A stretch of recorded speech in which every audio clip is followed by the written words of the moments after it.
Mga kaibigan, naghanap po ba kayo ng murang mapagkainan o kaya sangyupsal? Abay, wag na kayong magpatumpik-tumpik pa na bisitahin nyo po ang Dimasalang Street, Baclaran, Parañaque City. Ang pinaka-exact location nito mga kaibigan sa likod lamang po ng malaking katolikong simbahan dito sa Baclaran.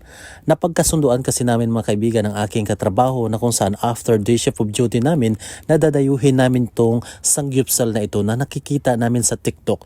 And sa puntong ito mga kaibigan, masaya rin po ako dahil first time kong nakita at na-meet at dinala ko rin po ang aking first cousin dito. Sa tagal ng panahon, almost 11 years po mga kaibigan bago po kami nagkita uli.